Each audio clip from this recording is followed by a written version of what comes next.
अस्सलाम वालेकुम, welcome to my channel different type of stitching. कैसे हैं आप लोग? उम्मीद करती हूँ कि आप बिल्कुल ठीक होंगे। ये मेरे नए चैनल पे मेरी पहली वीडियो है, इसलिए मैं आपसे रिक्वेस्ट करूँगी कि आप मेरी वीडियो कंप्लीट देखें और इसको बिल्कुल भी स्किप ना करें ताकि आपको हर पॉइंट समझ में आ सके। और इसके अलावा मैं ये भी कहूँगी कि आप मेरे चैनल को ज़्यादा से ज़्यादा लाइक करें, शेयर करें और सब्सक्राइब करना मत भूलें और बेल आइकन को लाजमी प्रेस करें ताकि मेरी हर आने वाली वीडियो का नोटिफिकेशन सबसे पहले आप तक पहुँचे। आज हम अपनी वीडियो में 11 से 12 साल की बच्ची का एक बहुत ही प्यारा मक्सियों वाला एयरलाइन फ्रॉक बनाएंगे। इसके लिए ये हमने प्रिंटेड फैब्रिक लिया है जिसमें ये बहुत ही प्यारे फ्लावर बने हुए हैं। इसमें हर तरह के फ्लावर बने हुए हैं, स्काई ब्लू कलर के भी हैं और ऑरेंज कलर के भी हैं और रेड कलर के भी। हमने इसके साथ ये रेड कलर का कंट्रास्ट किया है, रेड कलर की मगजी हमने ली है, इसके साथ ये शनल लेस है। और इसके अलावा मैं आपसे ये रिक्वेस्ट करूँगी कि हमारी वीडियो को ज़्यादा से ज़्यादा सपोर्ट करें। पहले मैं आपको पीसेस बता देती हूँ कि हमारे पास कौन कौन से पीसेस हैं। सबसे पहले हमारे पास ये पीस है, इसकी लेंथ के हिसाब से हम देखें तो ये हमारे स्लीव बनेंगे। उसके अलावा मेरे पास ये कटिंग है, ये 4 फोल्ड है, मैं आपको दिखा देती हूँ, ये 4 फोल्ड है। इसके अलावा हमारे पास एक ये पीस है, ये लंबाई में भी उतना है जितना ये है। तो इसकी चौड़ाई कम है तो ये हम दरमियान में लगाएंगे और साइडों पे हम ये वाला कपड़ा लगाएंगे ताकि इसका जो घेरा है वो ज़्यादा से ज़्यादा खुला है। अब हमने इस कपड़े को फोल्ड कर लिया है, ये हमारे पास 4 फोल्ड है और ये हमारे पास 2 फोल्ड है। तो अब हम इसके तीरे की कटिंग कर लेंगे। तीरा हमारे पास 12 इंच है तो 12 का हाफ 6 इंच होता है, तो हम 6.5 इंच पर इसकी तीरे की कटिंग कर लेंगे। ये हमने निशान लगा दिया। अब इसके कंधे की जो कटिंग है वो 7 इंच होगी, इसकी लेंथ। ये हमने निशान लगा लिया।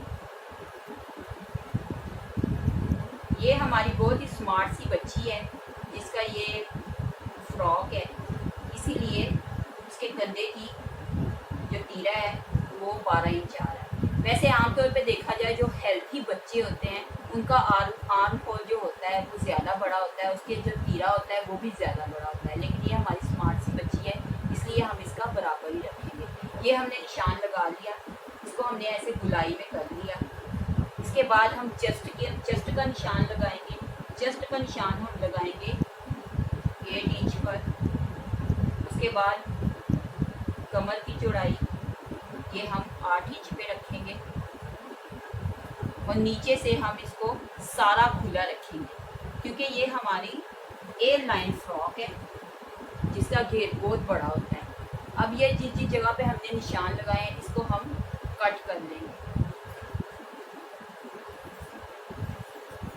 ये हमने कट कर लिया।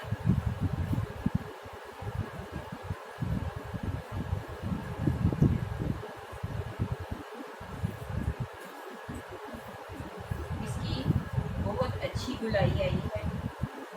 अब ये फालतू फैब्रिक हम साइड पे कर लेंगे और हमने जो निशान तीरे का और कमर का और चेस्ट का लगाया है उसके साथ साथ 1 इंच छोड़कर हम बकाया की कटिंग कर लेंगे।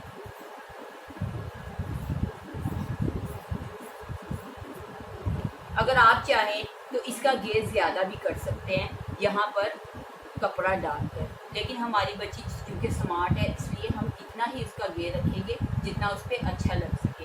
लेकिन अगर आप यहाँ पर और कपड़ा भी डालना चाहते हैं तो ये जो कमर से कपड़ा निकला है आप इसको यहाँ पे रख कर इसकी मज़ीद इसके घेर को बढ़ा सकते हैं। तो हमारे पास घेर की चौड़ाई पूरी है इसलिए हम नहीं रखेंगे।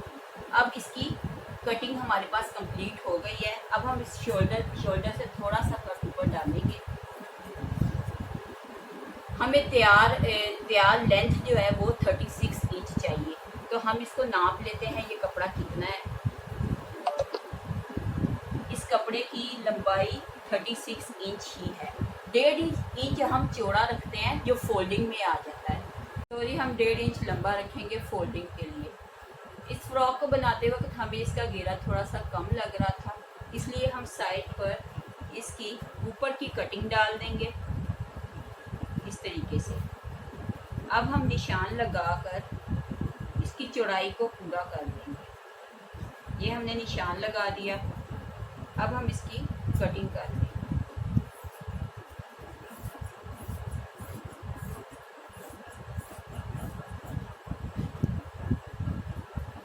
अगर आपको ये लगे कि आपकी बच्ची की फ्रॉक छोटी हो गई है या किसी वजह से ये बुरी लग रही, तो आप नीचे 4 या 5 इंच की शटल लेस भी लगा सकते हैं। अगर आपको लेस नहीं पसंद तो आप 4 या 5 इंच का कपड़ा लेकर उसकी फ्रिल बनाकर भी लगा सकते हैं। हमारी इस शर्ट की कटिंग कंप्लीट हो चुकी है। अब इसकी अहम और मेन बात मैं आपको ये बताऊंगी कि इस फ्रॉक की कटिंग करते वक्त यहाँ से ये इसकी नोकें निकल आई हैं जो बनाते वक्त बहुत बुरी लगती हैं। तो हम क्या करेंगे, हम यहाँ से 3 इंच ऊपर गोलाई में इसकी कटिंग करेंगे। यहाँ से हमने इसको निशान लगाकर रोल कर लिया। ये गुलाई हम इस तरह करेंगे कि इसकी लेंथ पर कोई फ़र्क नहीं पड़ेगा। अब हम इस कपड़े को लेंगे, इसका जो एक पीस है इसको हम ऐसे रख कर ये मगज़ी को हम इस तरफ रख कर इस पे सिलाई लगाकर इस तरफ फोल्ड कर देंगे, इस साइड पर भी और इस साइड पर भी।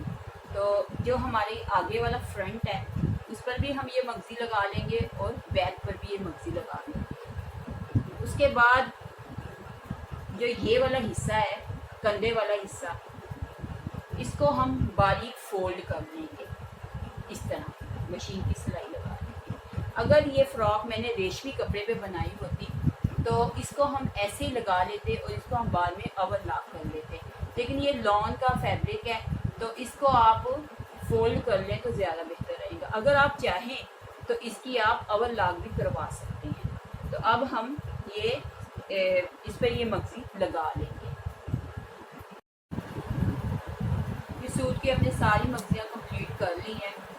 मगज़ियाँ कंप्लीट हमने इस तरह की हैं कि ये जो आगे वाला हिस्सा है इसको हमने बारीक फोल्ड किया है, इसको बारीक फोल्ड किया है और आगे हमने इसके ये रेड कलर की मगज़ी लगाई है और इसको हमने ऊपर नीचे रख कर सिलाइयाँ लगा ली हैं। तो चारों सिलाइयाँ लगाने के बाद इसकी लुक ऐसे होगी कि सिलाई ये जो मगज़ियाँ हैं इसका रुख बाहर की तरफ होगा, अंदर की तरफ नहीं। अगर आपने बाहर रखना है तो दोनों का रुख बाहर रखना है और अगर अंदर रखना है तो दोनों का अंदर रखना है। तो हमने इनका बाहर रखा है। उसके अलावा ये जो जोड़ है इसको भी हमने जोड़ लिया है। और अगर आप मगज़ी नहीं आपको पसंद तो आप इसकी बारीक सिलाइयाँ लगाकर कोई सी भी बारीक शटल लेस लगा सकते हैं, यहाँ पर भी लगा सकते हैं और इन बारीक जोड़ों पर भी लगा सकते हैं। तो अब हमें इसकी मगज़ियाँ वगैरह कंप्लीट हो गई हैं। तो अब हम इसके गले की कटिंग कर लेते हैं। इसके लिए हमें एक पेपर चाहिए। इस पेपर को की लंबाई 13.5 इंच और चौड़ाई 7.5 इंच है। अब हम इस पेपर की कटिंग करेंगे। अमूमन 11 से 12 साल की बच्ची का गला 5-5.5 इंच होता है। ज़्यादा बड़े गले नहीं बनाने चाहिए, छोटे ही होने चाहिए ताकि बच्चियों को आसानी रहे। चौड़ाई में हम इसको 2.5 इंच और लंबाई हम इसकी 5.5 इंच लेंगे। ये हमने इस पे निशान लगा दिया पेपर पे। पेपर पे निशान लगाने के बाद हम इसको जोड़ लेंगे और ये हमारा मगज़ियों वाला गला बनेगा। अब हम इसको 1 इंच की गुलाई पर मोड़ लेंगे। मोड़ने के बाद इसको नीचे की तरफ ऐसे ले जाएंगे। अब इसको हम रख देते हैं और ये बाजू जो है हम इसकी कटिंग कर लेते हैं। हमें तैयार बाजू 19 इंच चाहिए और ये हमारे पास कपड़े की लेंथ 18 इंच है। तो 1 इंच हम शटल लेस लगाकर इसकी लंबाई को पूरा कर लेंगे। तो इसकी गुलाई काटने के लिए 3 इंच पर हम इसका कंधा काटेंगे।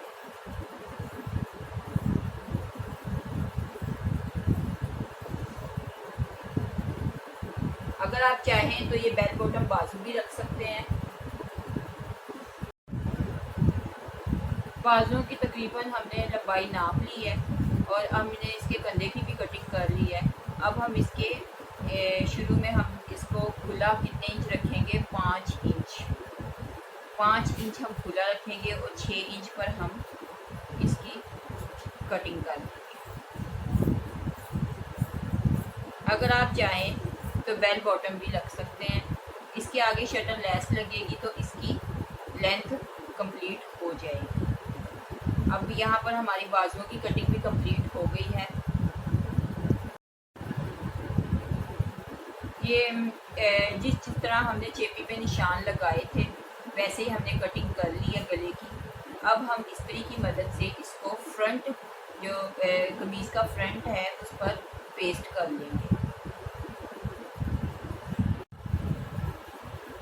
हमने गले को सूट के फ्रंट हिस्से पर पेस्ट कर लिया है और इसकी लुक ऐसे आएगी।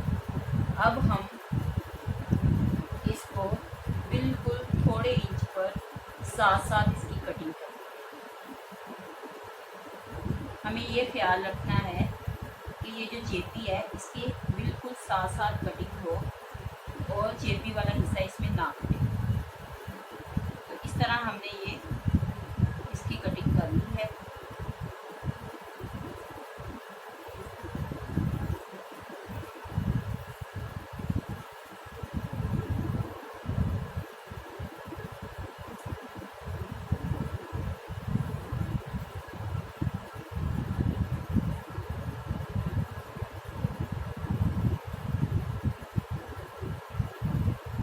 ये हमारी दरमियान वाली कटिंग कंप्लीट हो चुकी है। अब इसकी लुक ऐसी। अब हम ऐसे करेंगे कि हमारे पास ये मगज़ी वाला पीस पड़ा हुआ है जो ये साइड से बचा था, इसको हम गले के नीचे वाले हिस्से पर इस तरीके से रख कर बिल्कुल साथ साथ इसकी सिलाई करेंगे और ये पूरे गले पर हम इसको नीचे से सिलाई करते हुए पूरा गला कंप्लीट कर लेंगे।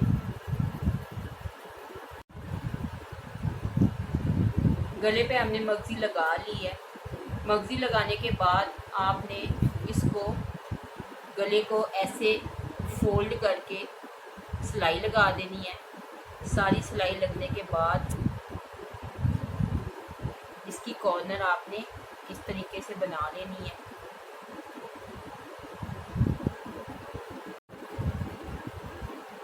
हमने गले पे मगज़ी लगा ली है बहुत ही बारीक और इसको हमने अच्छे तरीके से प्रेस कर लिया है जिससे ये बहुत ज़्यादा सफाई से आया है। अब हम एक कपड़ा लेंगे, उस कपड़े की चौड़ाई हमारे पास 2 इंच और इसकी लंबाई हमारे पास 7.5 इंच है। ऊपर से हमने इसको फोल्ड करके इस तरह से इक्वल कर लिया है। अब हम इसको गले के नीचे रख कर इस तरीके से लगा लेंगे और गले पे हम इस तरीके से सिलाई लगाकर इसको बंद कर लेंगे। ये हमारा गला कंप्लीट हो गया है। इसके अलावा मैंने स्लीव्स पर भी लेस लगा ली है जो बहुत ही खूबसूरत लग रही है। इसको मैंने प्रेस कर लिया है। स्लीव लगाने से इसकी लेंथ कंप्लीट हो गई है। अब हम इसको इसके शोल्डर अटैच कर लेते हैं। ये हमने गला बिल्कुल रेडी कर लिया है। इस पर हमने ये कपड़ा भी लगा दिया है और इसके शोल्डर हमने अटैच कर लिए हैं। शोल्डर अटैच करने के बाद हमने पीछे से गला यूँ काट लिया है। इसके लिए हमने एक गुरेबी पट्टी ली है जो हम गले पर ऐसे करके अटैच करके यहाँ पे सिलाई लगा के हम गला कंप्लीट कर लेंगे। गला कंप्लीट करने के बाद हम इसके स्लीव रेडी कर लेंगे। इसको हम जोड़ लेंगे। स्लीव रेडी करने के बाद फिर हम देखते हैं इसकी साइड वाली सिलाई है वो लगा देंगे। हमने ये गला कंप्लीट कर लिया है। गले पे हमने मगजी लगा ली है जो बहुत ही प्यारी लग रही है, और कमीज़ के बैक और फ्रंट पर भी हमने मगजी लगा ली है। इसके अलावा हमने स्लीव पे शटल लेस लगा के स्लीव पे अटैच कर ली है। आप चाहें तो ये गले पे कोई सी भी मोती लगा सकते हैं, किसी भी मल्टी कलर के लगा सकते हैं। आजकल बाजार में झुमकी बटन आए हैं, वो भी आप यहाँ पे 3 या 4 लगा सकते हैं अपनी मर्जी से। अब मैं आपको दिखाती हूँ कि इसको हम ऐसे उल्टा करेंगे, उल्टा करके दिखाएंगे कि इसमें और क्या काम रह गया है। अच्छा, अब एक और बात अहम ये वाली बतानी है कि जब आप कमीज़ के बैक पे और आगे फ्रंट पे जब मगजी लगाएं तो उस मगजी को नीचे से आपने क्या करना है। नीचे से चाहें तो आप तरपाई भी कर सकते हैं, नीचे से चाहें तो आप सिलाई भी लगा सकती हैं, ये आपकी अपनी मर्जी है, लेकिन हमने यहाँ पे सिलाई लगाई है। अब हमने ये कमर की और ये बाजुओं की सिलाई लगानी है। पूरी इस फ्रॉक को हमने कम्प्लीटली बंद कर देना है, और उसके बाद कमीज़ को उल्टा करके शटल लेस इसके ऊपर उल्टी रख कर, तो ये हम पलटा लगाएंगे। पलटे को इसके ऊपर रख कर, तो इस तरह पलटे को हम इसके ऊपर रखकर ऐसे मोड़कर हम पूरी शटल लेस लगा लेंगे। कमीज़ की सिलाई साइड की लगा के और ये पलटे और शटल लेस लगा के अब हम आपको इस शर्ट की फाइनल लुक दिखाएंगे। जी, ये हमारी फ्रॉक की फाइनल लुक है। ये हमने गले पर बहुत ही प्यारे फूलों वाले बटन लगाए हैं। इसके साथ हमने 2 मोती भी अटैच किए हैं, और ये शटल लेस बाजुओं पे लगाई है। इसके अलावा ये घेरे पर हमने शटल लेस पलटे के साथ लगाई है जो बहुत ही प्यारी लग रही है। अगर आपकी शर्ट की लेंथ बिल्कुल पूरी है तो आप नीचे मगजी भी लगा सकते हैं। जैसा कि मैंने आपको वीडियो के शुरू में बताया था कि ये हमारी फर्स्ट वीडियो है, इसलिए इसमें कोई भी मिस्टेक हुई हो तो प्लीज़ हमें कमेंट सेक्शन में ज़रूर बताइएगा। इसके अलावा हमारे चैनल को ज़्यादा से ज़्यादा लाइक कीजिएगा, और खुश रहें, आबाद रहें, अपनी दुआओं में हमें याद रखें। मिलते हैं आपसे एक अगली वीडियो में एक नए डिज़ाइन के साथ। तब तक के लिए खुदा हाफिज़।